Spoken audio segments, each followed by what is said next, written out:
High, আমার নাম মুনিরা। আমি খ্রিস্টান ও মুসলিম দুই ভিন্ন ধর্মীয় পরিবারে জন্মেছি। আমার মা ছিলেন খ্রিস্টান এবং আমার বাবা মুসলিম, কিন্তু যখন আমার ইসলাম শেখার প্রয়োজন ছিল তখন বাবা আমার কাছে ছিলেন না। তাই আমার মা আমাকে খ্রিস্টান বানিয়েছেন। তিনি আমাকে যা পারতেন শিখিয়েছেন, কিন্তু আমি এখনো জানি না কি বেছে নেব। আমার বাবা মুসলিম এবং আমাকেও মুসলিম হতে হবে, কিন্তু কেউ আমাকে জোর করছে না। আমি শুধু মুসলিমদের ব্যাপারে জানতে চাই। বোন একটি প্রশ্ন করেছেন যে বাবা ছিলেন একজন মুসলিম। বোন, আপনার কি কোনো প্রশ্ন আছে? আমার মা বলেন যে জান্নাতে মুসলিমদের মতে পুরুষরা ৭২ জন নারী পায়, হুর। হুর। কিন্তু খ্রিস্টান ধর্মে আমরা আমাদের পরিবারের সাথে স্বর্গে যাই। আর আমি জানতে চাই মুসলিম ধর্মে নারীদের জন্য জান্নাত কেমন। বোন বললেন যে বাবা ছিলেন একজন মুসলিম, মা একজন খ্রিস্টান। আপনার মা আপনাকে বড় করেছেন, ঠিক? হ্যাঁ। তো আপনি কি আপনার বাবার সাথে যোগাযোগ রাখেন নাকি রাখেন না? বাবার সাথে যোগাযোগ রাখেন নাকি রাখেন না? আমার মা। তার মানে আপনি আপনার মায়ের সাথে থাকেন, বাবার সাথে নয়। না। বোন বললেন যে বাবা ছিলেন একজন মুসলিম, মা একজন খ্রিস্টান, কিন্তু মা তাকে বড় করেছেন, তিনি মায়ের সাথে বেশি থাকেন এবং মা তাকে খ্রিস্টান বানিয়েছেন। তাই এখন তিনি বিভ্রান্ত। মা বলেছেন যে মুসলিমরা জান্নাতে গেলে তারা ৭২ জন হুর পায়, পুরুষরা ৭২ জন নারী পায়। নারীরা কি পায়? হ্যাঁ। তো আপনার প্রথম প্রশ্ন অনুযায়ী আমি আপনার দ্বিতীয় প্রশ্নের উত্তর আগে দিচ্ছি এবং তারপর আপনার প্রথম প্রশ্নে ফিরে আসব। দ্বিতীয় প্রশ্ন হচ্ছে, পুরুষরা জান্নাতে গেলে তারা ৭২ জন হুর পাবে, তাহলে নারীরা কি পাবে? হ্যাঁ। এই একই প্রশ্ন হযরত আয়েশা রাদিয়াল্লাহু আনহাকেও করা হয়েছিল, যিনি নবীর স্ত্রী। তখন নবীর স্ত্রী উত্তর দিয়েছিলেন যে নারীরা তাই পাবে যা তাদের অন্তর কখনো কামনা করেনি, যা তাদের চোখ কখনো দেখেনি, যা তাদের কান কখনো শুনেনি। তার মানে ইনশাআল্লাহ আপনারা সমপরিমাণ কিছু পাবেন যা আপনাদের অন্তর কখনো কামনা করেনি, যা আপনাদের চোখ কখনো দেখেনি, যা তাদের কান কখনো শুনেনি। তাই ইনশাআল্লাহ যদি আপনি জান্নাতে যান, আপনি ভালো কিছুই পাবেন, যাবে ইনশাআল্লাহ আপনি সন্তুষ্ট হবেন। কিন্তু প্রশ্ন হলো, সবার আগে আপনাকে জান্নাতে প্রবেশ করতে হবে। যদি আপনি জান্নাতে না যান তবে সেই ভালো জিনিসটি পাবেন না।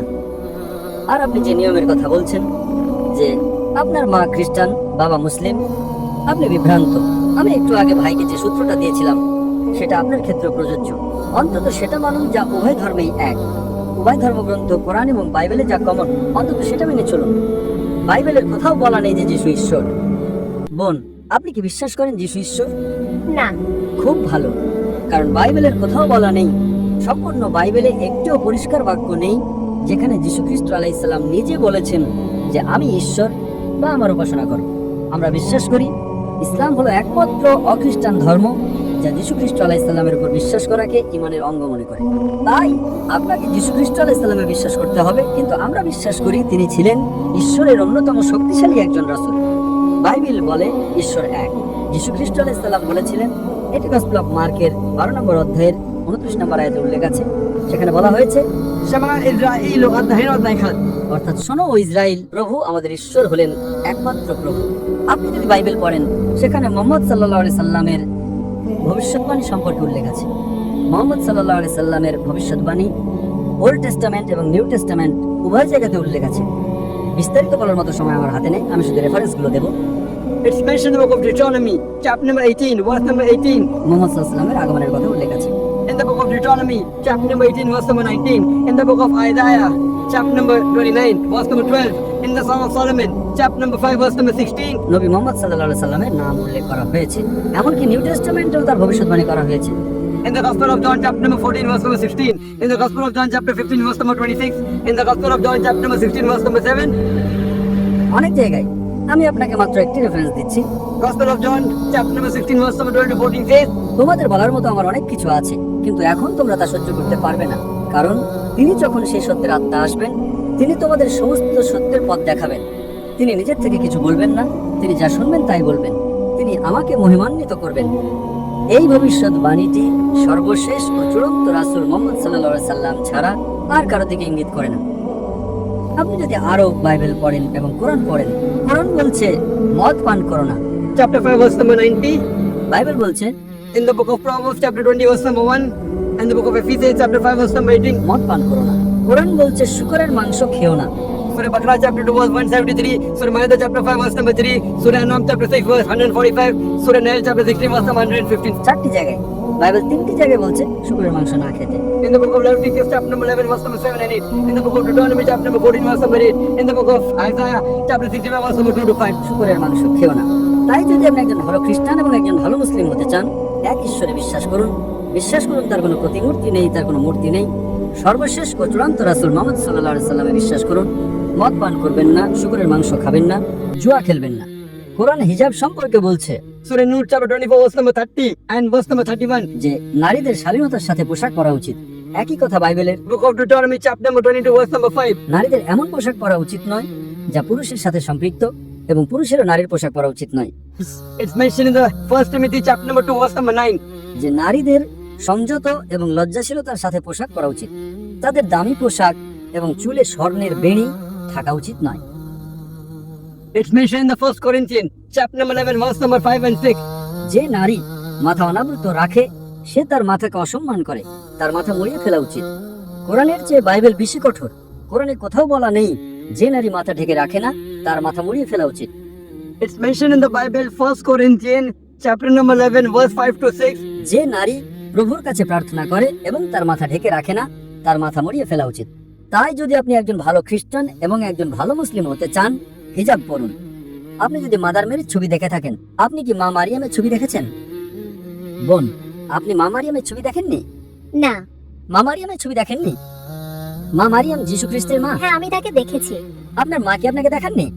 হ্যাঁ। আপনি কি জানেন তিনি পুরোপুরি আবৃত থাকেন? তার পুরো শরীর ঢাকা থাকে শুধু মুখমণ্ডল এবং হাতের কবজি ছাড়া। তাই আপনি একই পোশাক পরুন বোন, মা মারিয়ামের পোশাক পরুন। আপনি একজন ভালো খ্রিস্টান এবং সেই সাথে একজন ভালো মুসলিমও হবেন। তাই কোনো বিভ্রান্তি নেই। অন্তত যা সাধারণ তা মেনে চলুন। যীশু খ্রিস্ট আলাইহিস সালাম বলেছিলেন, তোমাদের বলার মতো আমার অনেক কিছু আছে, কিন্তু এখন তোমরা তা সহ্য করতে পারবে না, কারণ তিনি যখন সেই সত্যের আত্মা আসবেন তিনি তোমাদের সমস্ত সত্যের পথ দেখাবেন। এখানে মুহাম্মদ সাল্লাল্লাহু আলাইহি ওয়াসাল্লামের কথা বলা হচ্ছে। এখন নবী মুহাম্মদ সাল্লাল্লাহু আলাইহি ওয়াসাল্লাম ইতিমধ্যেই চলে এসেছেন, তার কাছে কোরআন নাজিল হয়েছিল। আপনি কোরআন এবং সর্বশেষ ও চূড়ান্ত রাসূলের সহিহ হাদিস পড়ুন। আপনি একজন খুব ভালো খ্রিস্টান এবং একজন খুব ভালো মুসলিমও হবেন বোন। বোন, আপনি কি বিশ্বাস করেন ঈশ্বর একজন? হ্যাঁ। আপনি কি বিশ্বাস করেন যিশু ঈশ্বর? না। আপনি কি বিশ্বাস করেন নবী মুহাম্মদ সাল্লাল্লাহু আলাইহি ওয়াসাল্লাম ঈশ্বরের একজন রাসূল? হ্যাঁ। মাশাআল্লাহ। তাহলে অন্তত আপনি ইসলামের মৌলিক নীতিগুলোর সাথে একমত।